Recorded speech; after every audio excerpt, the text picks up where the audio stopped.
alors le cinéma des potes, vous allez voir quoi ce coup-ci? Les Animaux Fantastiques 2.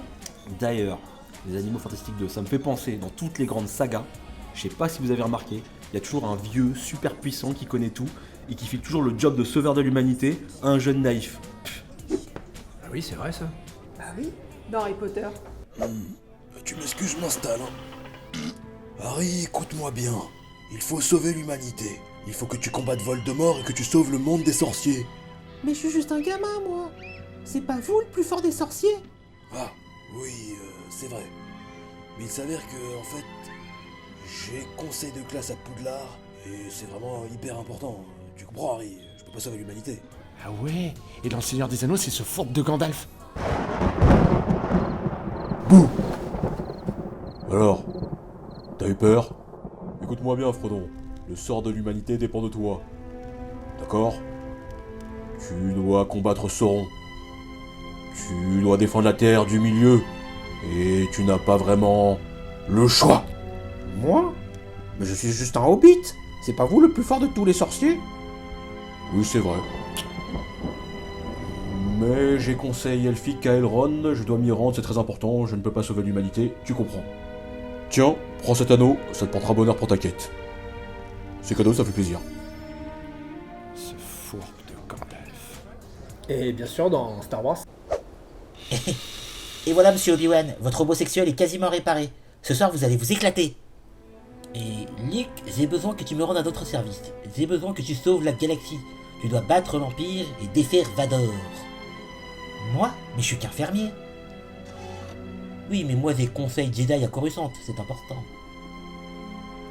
Et même dans l'excellent Retour vers le futur, c'est la même arnaque.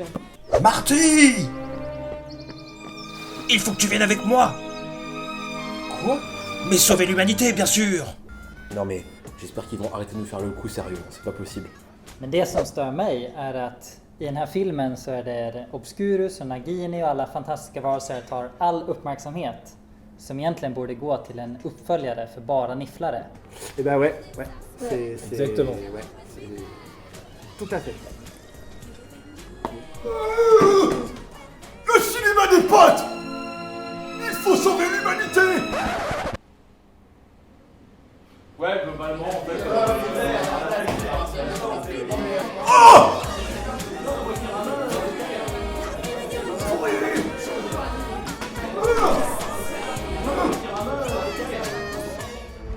I have some questions for you, Professor. This is a surprise. There's a rumor that Newt Scamander is headed to Paris. I know he's working under your orders. What do you have to say for yourself, Dumbledore?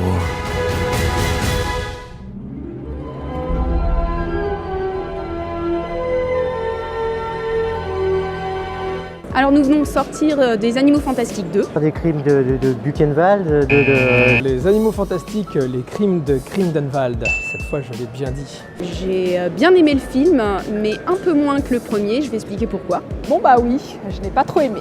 Attends, déjà je sors mes lunettes, David, hein, parce que là tu le mérites quand même. Hop. Pour ma part, j'en ressors un peu blasé, un peu ennuyé. David, tu commences un peu trop à t'habituer à une vitesse de croisière. Ça y est, là tu commences à te dire, ça y est, Surfing USA. Tout d'abord, le scénario que j'ai trouvé un petit peu complexe. On s'est perdu.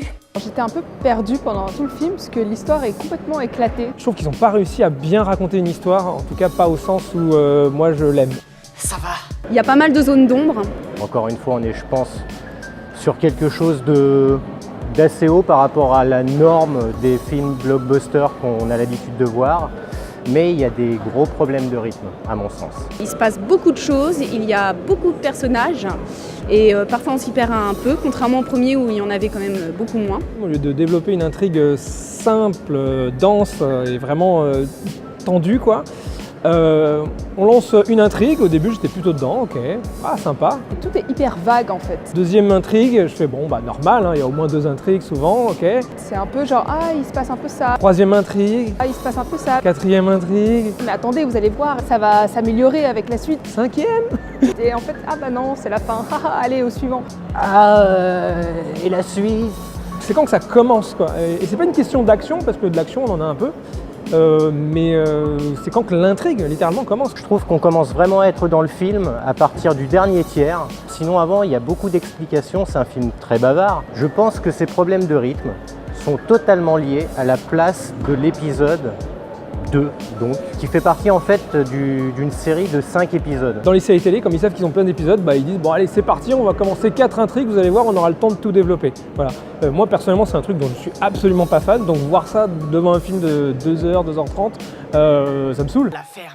Pour moi un film c'est vraiment, il y a un début, il y a une fin, alors que là ça sentait vraiment le... Ah c'est un milieu de film, mais d'un film très très long. Il y a beaucoup de références et j'ai eu du mal à m'en souvenir. Si vous êtes fan, et même si vous n'êtes pas fan, attendez-vous à voir quelque chose en vous disant « Ah, c'est le deuxième d'une série de 5 ». Et c'est vraiment dommage, quoi, parce qu'on s'ennuie finalement et qu'on est hyper frustré à la fin vu qu'il n'y a pas de fin. Ce n'est pas vrai. Honnêtement, on aurait pu enlever une sous-trame, on aurait pu enlever des dialogues. Ce n'est pas vrai. On aurait pu en gros enlever tranquillement 20 à 30 minutes de ce film sans pour autant que ça chagrine vraiment en termes de compréhension du sujet et de compréhension de là où on va. La ferme! La ferme! Alors globalement les acteurs sont super cool. Au niveau des personnages, alors le personnage interprété par Johnny Depp, le méchant, c'est vraiment très bien. Moi je trouve que c'est un bon méchant. À l'époque du premier film il y avait tout un truc sur Johnny Depp, les gens étaient plutôt déçus de le voir dans ce rôle-là, moi j'ai trouvé très bien. C'était cool de le voir dans un truc un peu posé, profond, pas dans une espèce de bouffonnerie où il prend des voix bizarres. Je trouve qu'il y avait certains personnages qui étaient mieux que dans le 1 et inversement.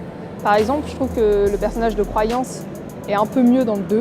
Et à l'inverse, les personnages principaux, ils ont l'air vraiment d'être plantés là, d'être comme des pantins victimes des événements, à dire « Ah, il faut aller là, il faut faire ça ». Et du coup, on ne sait plus vraiment qui ils sont et pourquoi ils font ça. Alors Jude Law en Dumbledore, moi j'ai trouvé parfait. Seulement voilà, il n'a pas une énorme place dans le film. On le voit quand même un peu plus que Jeff Goldblum dans Jurassic World 2, voilà, mais pas des masses non plus. À chaque fois qu'il était à l'image, pour moi j'étais scotché, je trouvais qu'il avait un charme fou et c'est un personnage hyper cool, quoi. Vraiment, j'étais content de voir. Dans les nouveaux personnages, j'ai bien aimé celui interprété par Zoé Kravitz. J'ai bien aimé sa relation donc, avec le héros de l'histoire et puis avec le frère de ce héros. Et même hors du fanservice, je trouvais vraiment que le charme opérait naturellement, quoi. Pour le personnage de Jacob, c'est dommage parce qu'il est aussi beaucoup moins développé. Là, dans le 2, il est beaucoup moins drôle. On a perdu au passage le truc qui était cool dans le 1, donc là, il reste pas grand-chose pour moi. Je vais le tuer! Le film a un peu moins d'humour que pour le premier. Il est un peu plus sombre. Il y a une véritable ambiance qui commence à se développer dans ce deuxième épisode que j'apprécie beaucoup. Et qui est un peu une espèce de marche à la guerre. On sent vraiment que petit à petit, là, ça commence à devenir sérieux, ça commence à être un peu plus pour les adultes, un peu plus avec du sous-texte. Il y a toujours cette espèce de critique de l'humanité en filigrane, comme si on regardait l'humanité à travers un prisme en fait. Mais heureusement, voilà, il y a toujours un univers vraiment très agréable à voir. Et le film ne démérite pas son premier titre qui est Les Animaux Fantastiques, puisqu'on est servi encore une fois par des animaux fantastiques. Très bien fait et la relation qu'entretient Norbert avec ses animaux, c'est assez touchant et c'est très sympa. C'est personnel, mais je trouve que les animaux sont moches. C'est totalement injuste. Oui. Il y a beaucoup de choses injustes en ce moment. Je trouve que le design n'est pas beau et après la 3D, comment il est intégré dans l'univers ne fonctionne pas, quoi. Bah non, mais moi honnêtement en termes d'effets, globalement je trouve que c'est une grosse réussite. Je vois que c'est complètement faux. Je sais que c'était aussi le cas dans Harry Potter, mais j'avais 8 ans donc je ne le voyais pas du tout. Les effets spéciaux sont pas trop mal, ça va d'une scène à l'autre, bon, on est dans le niveau actuel en tout cas, mais d'un bon niveau. Pour certaines scènes de bataille ou d'explosion, la caméra va un peu dans tous les sens et moi je suis complètement perdue.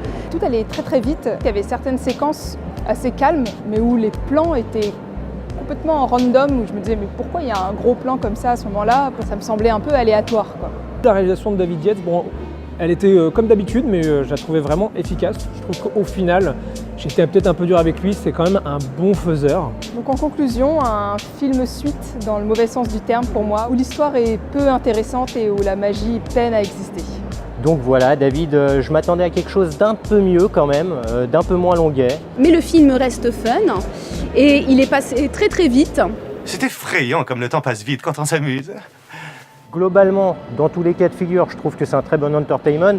On est quand même sur un film de bonne facture. Globalement, ce film m'a donné vraiment le sentiment d'être une préparation pour pour un autre film. Là, je sortais un peu du film un peu affamé d'intrigue, affamé d'émotion. J'étais un peu genre, bon, bah, j'ai pas vu grand chose en fait, ça m'a pas beaucoup intéressé. Et pour cela, je lui mets la note de 6,5 sur 10.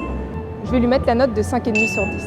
Je vais mettre la note un petit peu sévère de 5 sur 10. Je vais mettre un 7,5.